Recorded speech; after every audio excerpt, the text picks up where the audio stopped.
Welcome to the Revenue Rewired podcast, hosted by StringCan Interactive's visionary CEO, Jay Feitlinger, and no-nonsense COO, Sarah Shepard.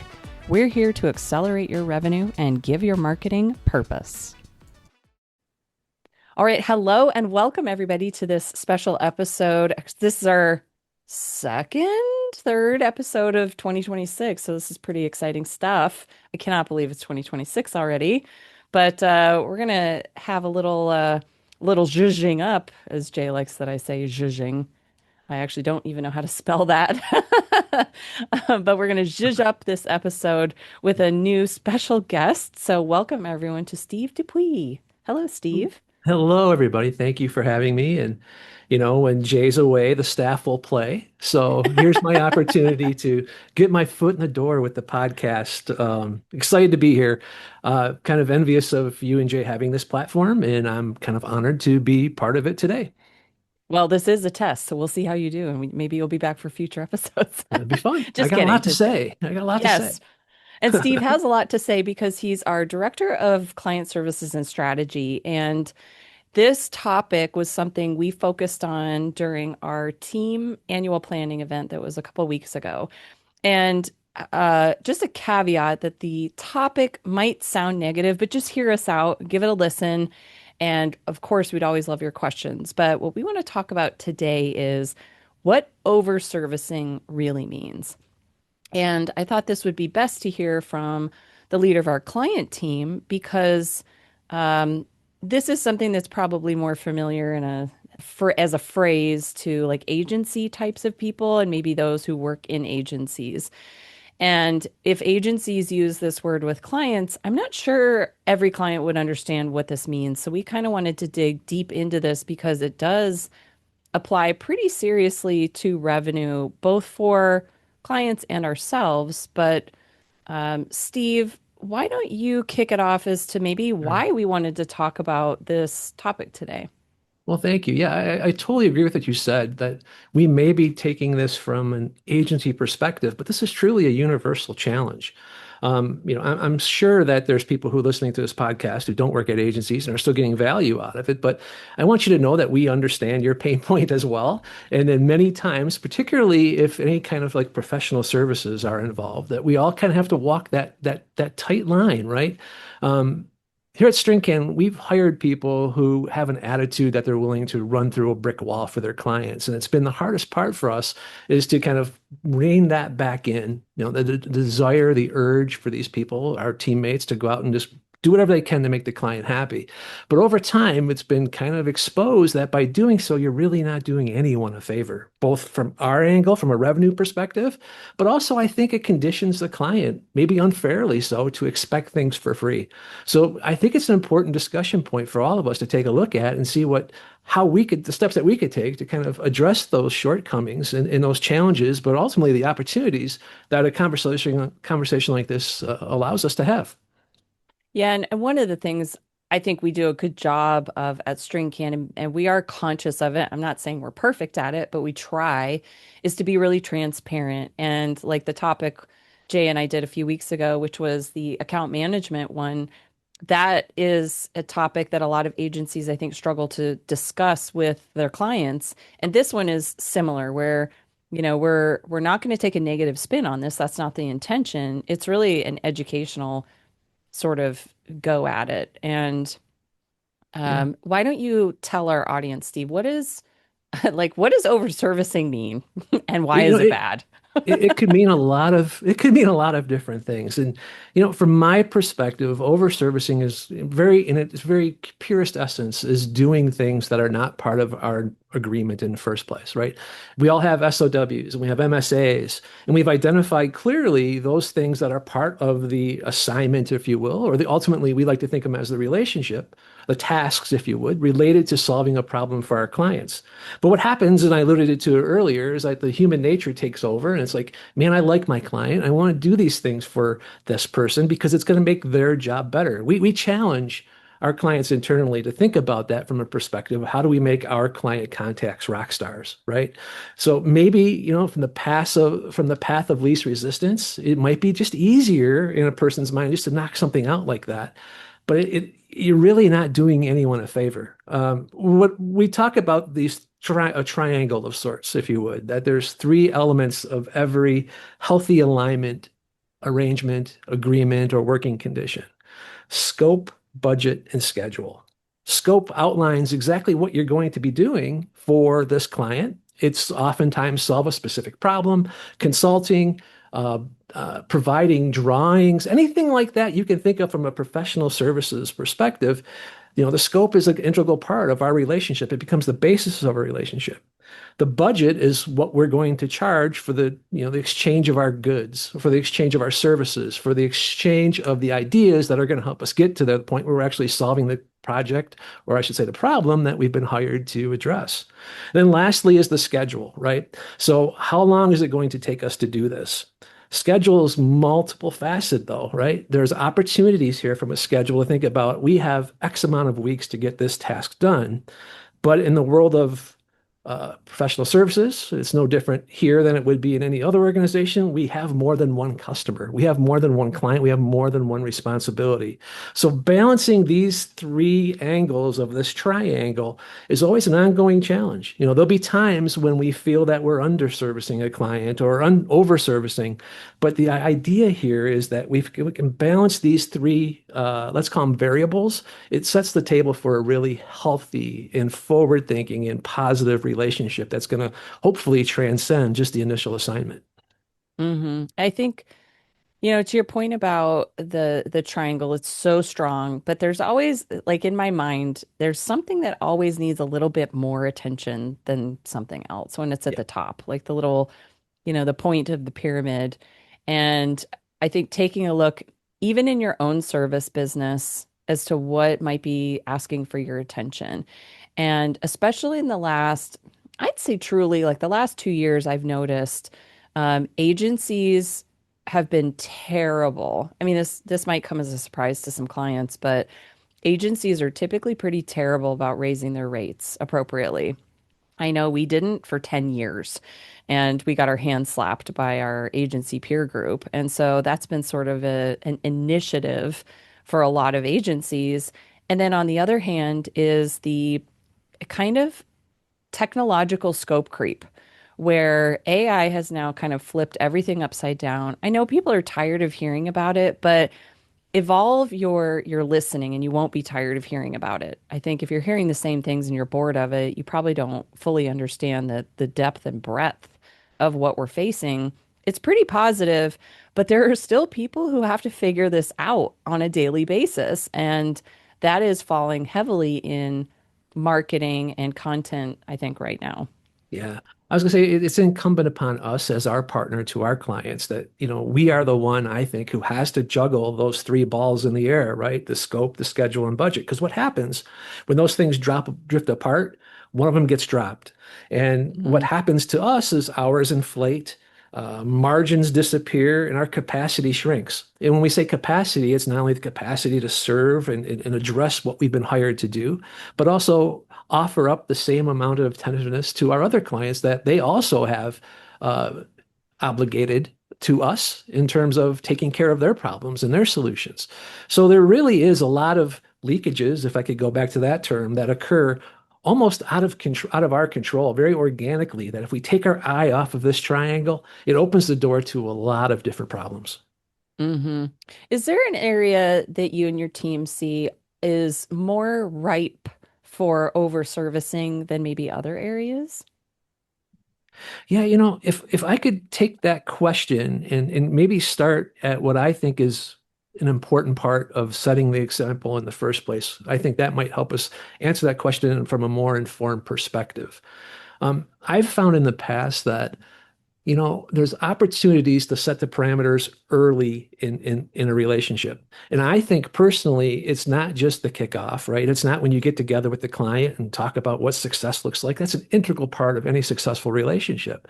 But what I see happen time and time again, not here, I want to say this because our sales and marketing are totally aligned, but I've been in places in the past where where sales sold something to a client. And at the kickoff, we realized that's not what you need. That's not what you want. And it opens up the door for sort of conversations that are uncomfortable. Why did we sign this SOW then? What what are we doing now, and how's that going to really cause address our root cause of the pain points that we're having? So there's opportunities early on, even before the SOW is signed, and maybe even before an RFP is answered. If you're a company that's going around and asking people to work for free, even before you signed an SOW by providing, let's say, spec creative, spec drawings, um, kind of intermittent plans of sorts, or kind of a focused plan to solve a problem that they're telling you you have. It's the beginning of a bad relationship right out of the gate. So having the opportunity to set those goals and those parameters at each of those three kind of milestones in terms of how a customer becomes a client, I think is important. So going back to what Sarah asked about, those areas where we continually kind of stumble into these things. Um, she mentioned AI. AI is really something that has opened the door in some very, very positive ways. But in some perspectives, clients think it's AI, it's simple, just go ahead and do it. Well, they fail to think about the complexity of the prompts and what we're trying to get out of that solution, where it is a valuable service that we have special expertise in, and we should be expected to charge for that. Other areas where things kind of go off the rails, if you would, is when when a customer dealing with a client realizes that, you know what, I can just do this one time. It's easier for me to solve this problem myself as opposed to, filling out another SOW, building out a different plan of attack, if you would, for a new problem. I can just do this in an hour and everyone's going to be happy. But I think what happens there is that we condition the client to continually seek things for free. And that's unfair to us. And it really is unfair to them, because when they're doing that, they're not getting our best work. They're not getting the solutions that they need that are based on the expertise that we bring to every project that we have, because it's that one person just wanting to spin something off to get it off his or her plate. So there's those personal things from an identity perspective of our employees just wanting to be good people and thinking that they're helping their client. And then clients who begin to think about asking things for free, because it does begin to devalue the work and the value of what we bring to them across the entire gamut of our services. Yeah, and some of those things too evolve. Like, in the past, things that might have seemed easy at first have kind of morphed into a lot more. Maybe it's a more complicated service. And, now when the client maybe wants to kind of beef that up or add it to another work order, it's a bit confusing because they're like, well, you didn't charge me for that in the past, so I'm not quite Right. sure why you're going to do that now. And I Yeah, think that's bad on the agency for not, explaining. And that's what my point was with the transparency thing was our industry. I'm not trying to say that we're more complicated than other industries. My gosh, we're not doing, brain surgery here or anything, but it is complicated because of its advancement. I think more so in maybe the last probably decade than ever before, but staying on top of this, it feels like you're walking on quicksand. And I know definitely. we've said that with AI. So trying to keep our clients abreast and educated is kind of a challenge in and of itself and does tie, in my opinion, directly into overservicing. I don't know what you think about that, Steve, because you definitely have a lot more day-to-day experience than I do. Yeah, I agree with what you're saying there. And, we had an internal discussion recently, and we've identified these 6 categories of overservicing. And one of them is skill gap, right? And I think that could be taken a couple different ways. The skill gap that the client might have that they need help with. Then there's also the skill gap that internally we may not have that expertise. We have to find somebody to bring in. And if we're doing that, that's going to spin wheels. It's going to burn hours. We're not going to be doing what we've been hired to do if we're trying to solve every problem under one SOW. So identifying those opportunities where our expertise is going to be valuable and just knock the ball out of the park, but in those things where we really don't know those things, or we need some outside input and some other person to come in and maybe solve a problem for our client, because we're not going to pretend we can solve every problem under the earth, under the sun on our own. those gaps begin to drain and become another leakage. We didn't charge for that, or we're consulting with someone and we hope that they do it for free so we can pass it on to our client for free. And it's this totally unending circle I think, becomes a circle down the drain because no one's getting paid, no one's giving their best work, and it becomes an issue that's going to ultimately affect the relationship. Hmm. And, that's partly why, to the budget piece, I think one of the things we appreciate here is constant innovation and learning. But that does, to your point about the skill gaps, is that takes time and investment and energy. We work really hard not to put that burden financially on the client. But if you do want an agency or a company, a service provider partner who is innovative and is trying to keep up with trends as best they can, that does involve investment on their part. And, that's why Jay and I, I don't know, Steve, it's probably been since we started our AI journey over 3 years ago. I don't even think we really shared openly that we were experimenting for maybe about 18 months because we wanted to feel so comfortable that we could say, after talking with our peers and friends and other agency partners and clients, that we could say, wow, we've really kind of hit the maybe, I'd say, the top tier Definitely. of agencies in terms of our knowledge. And so in order to have innovation, I do think experimentation has to be the precursor. And that also means budget and patience. Right, right. There's an old adage. Boy, I forgot who said it. It's often attributed to David Ogilvy that he had a project and a client hired him to develop, let's say it was a tagline, or it may have been some sort of logo, and he charged him $100,000 for it.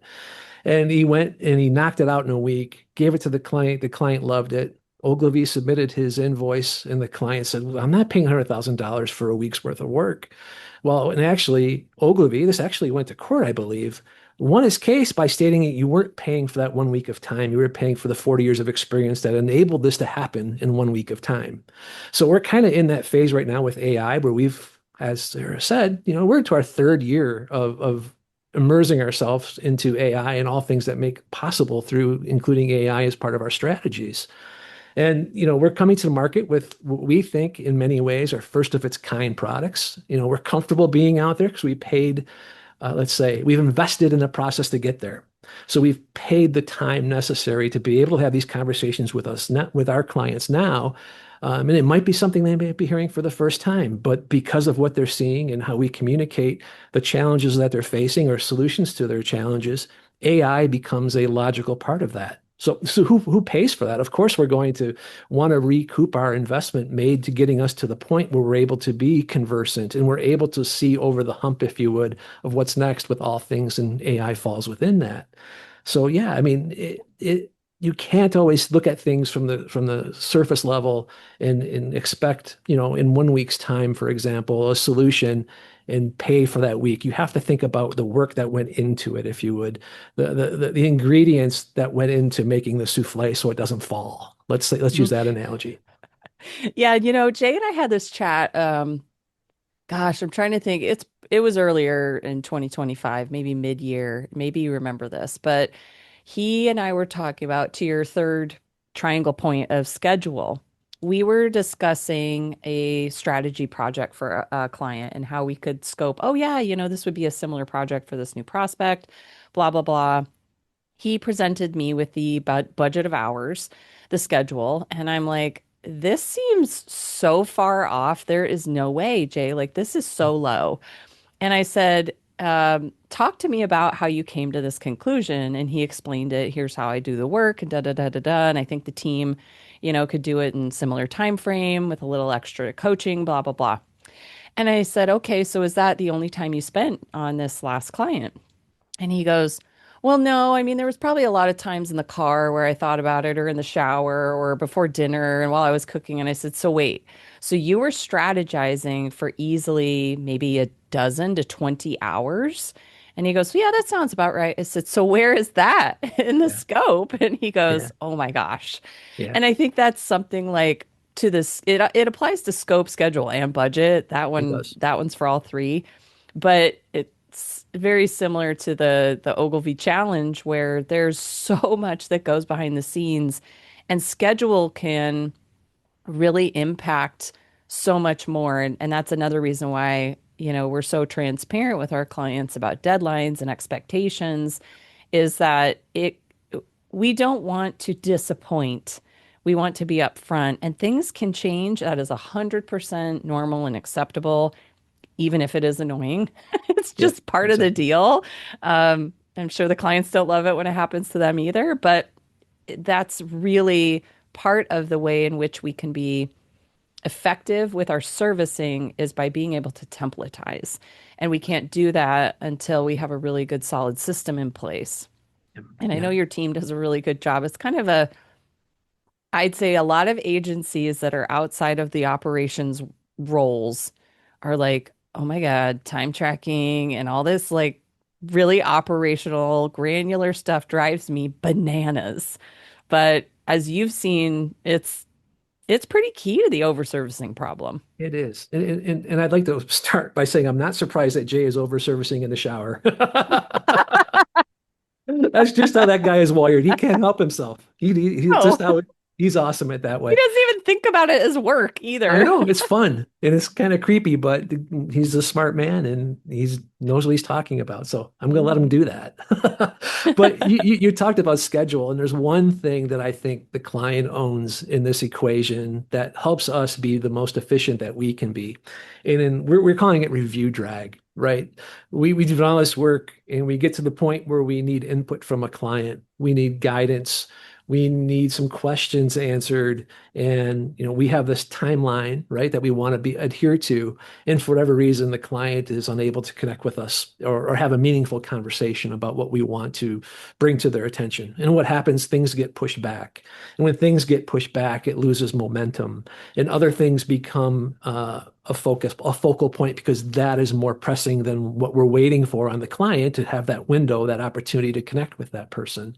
So clients out there across the board, whether you are employing an agency or you're employing law firms, anyone who charges hourly or on a project basis or a part of a retainer for their services, when you push things down the road, it leads to opportunities for scope creep. And we're returning about time. The old adage of time being money, it really is true because when our project management team takes a project and figures out all the steps that have to happen, once again, going back to the ingredients that go into the souffle, there's so many things that happen under the iceberg that clients aren't aware of. And everything that gets pushed back has a ripple effect across the services and the products and the solutions that we bring to our clients.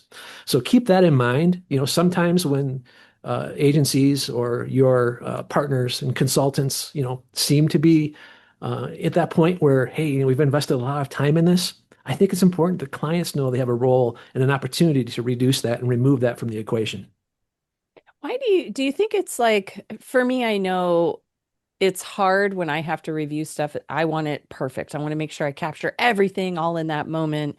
In the last 6 months, I do attribute a positive change with AI into my personal perspective on reviewing and our own marketing, which is, do I want it to be perfect or good enough? And I think Scott Elser pushed us a lot with that as well, where he's like, you guys are just analyzing stuff to death. And then actually, Amy Poehler in her master class ad, she says that. And I forget how she words it, but it's like she's watching, oh, parade. She likens it to a parade. She goes, you're watching this parade go by and you're thinking, I should do that. That's a cool float.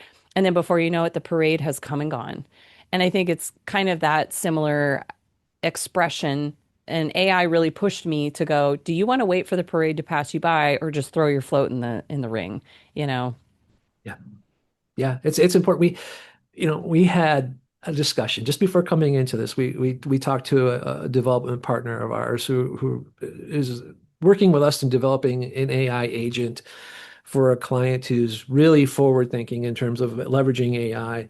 And the comment was made by this gentleman, and it really was illuminating that saying, we're speccing this out now, but by the time we go to market, the solutions and tools that we're using as part of this solution may become obsolete.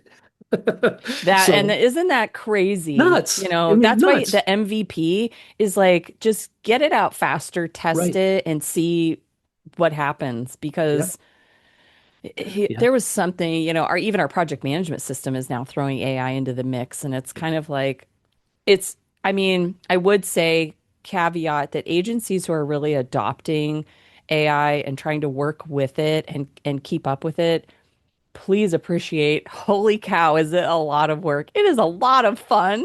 Yeah. But I have to say, when I see someone who's like, I haven't used ChatGPT yet, and I'm taking pictures and sending my personal GPT sommelier my wine list and asking it what I Mhm. should order for dinner, and they're like, what are you doing? I'm like, what are you doing? Like, there's Yeah. so much Right. cool stuff available, It is. but I'm fortunate that we get to practice that at work. Yeah. Yeah. The old saying of, embrace it or get out of the way. I think it's embrace it or get run over because, Hmm. it really things are working at a breakneck pace. And, all of these things are, impacting SOWs that we're signing now for 2026 that, man, you know what? By July, this might be a little different than what we signed for in January, just because new things come to the fore that we can apply on behalf of a client or new opportunities are uncovered. And if given the chance to think about it strategically, as opposed to someone just walking away and trying to solve a problem and not exposing all the components of that problem, what a more comprehensive strategic approach would do, you know, that's another form of that leakage. That person is that account manager, whoever it might be, is trying to solve a very top level pain point without having the necessary resources to dig down deeper into those processes and determining in fact what were those things that got us to this place in the first time. So that even in itself impacts an opportunity for leakage and less than anticipated spectacular results. Hmm. Yeah, for me, over servicing ties a lot into like the gray areas and the things that are assumed or not, maybe you didn't know what you didn't know at that Right. moment. And it's a positive thing for us. We definitely always err on the side of over service, and we actually keep an eye out for potential for under service. Like if a client's gone for a month, we always get freaked out because we're like, man, we want to make sure that we're doing all the right stuff for them while they're gone and planning for that. But is there any like final word of advice you'd offer maybe someone who's thinking about this for themselves or just curious about this topic? Yeah, you know, there are some things that you can do to reduce over servicing. And, some of them you're going to be able to do on your own. Some of them you might need a partner. It could be an agency, it could be a consultant, it could be an AI platform in itself. But I think that all of us, ourselves included here at StringCan, have to do these things to help us mitigate the potential leakages that are, opportunities that are within every project that we work on. So we talked earlier about, skill gaps and bringing people in. I think the smaller your organization, the more important it is that you wear multiple hats and become a student of your game. I always talk to my team about becoming a student of the game. And what that entails is keeping your eyes and ears open to what the trends in the marketplace are and the solutions that are coming up to meet those trends on behalf of our clients. So you may have to have flexible roles, either yourself or your team have to be cross-trained so that you can maximize the effectiveness. Most of the clients that we serve in the mighty middle, they're limited in terms of what they have in terms of a marketing department. So we become that extension. And for that reason, each of us has to be conversant on things that they might not know so we can continue to add value along the way. The second part of that is becoming this strategic marketer and not just someone who's thinking about solving the most visible issue right out of the gate just because it feels that way. Strategy is something that I think some people think AI can replace, but there's nothing that is going to replace a strategic approach that is rooted in understanding all the variables that make up that problem. And that often includes nuances in terms of personnel and talent levels and skill sets. So think about these things strategically as opposed to just like it's a problem I have to solve. I'm going to check a box and move on. This really close to that is thinking in terms of process and not tasks. It's easy to break things up into it's just a superficial thing. It's a simple task I can do. Check that box and move on. It's important to think about the process. We terms here think about the process from start to finish of a particular project, right? How we get from point A to point B all the way to conclusion and deliver a solution that's going to be fantastic and solve the problems. But we have to think of that big picture first as opposed to the processes, right? It's important to think about what does success look like? What are the steps that's necessary to get there that are necessary to get there? And that's just part of it. So think about it in a holistic approach about what happens or what would happen if we don't solve that problem. And what is the benefit if we do? And what are the steps to get there? And then lastly, stronger client boundaries is something that I've heard a lot about, but I like to think of it here at StringCan where we're wired. I think it boils down to stronger client relationships. Being able to have those honest conversations with a client who has a challenge or an issue, and be able to have that client, if it warrants it, assume some of the responsibility of why we're over budget or how we got there or why, X is being delivered when they expected Y. That open conversation that only is possible if you have a really serious and candid conversation and relationship with a client is a huge tool in helping us mitigate the impact of these leakages, scope creep, whatever it might be. I think it's a really healthy conversation to have with a client early on and set those boundaries early, but always approach it from a collaborative, on the same side of the table perspective. Steve, we talked about some really cool, smart stuff today, but I have to say it was probably my favorite line was instead of stronger client boundaries, it's stronger client relationships. Like, mm, chef's kiss, nailed it. Every once in a while, every once in a while. Well, everyone, we hope you enjoyed this special episode of the Revenue Rewired podcast. And if you have any questions or comments, we can be reached at podcast@stringcaninteractive.com, and hope you all have a great day and an awesome 2026. Thank you, Steve. Thank you for having me. Thanks for tuning in to the Revenue Rewired podcast. Send us your questions to podcast@stringcaninteractive.com and follow us for more insights to drive your business forward.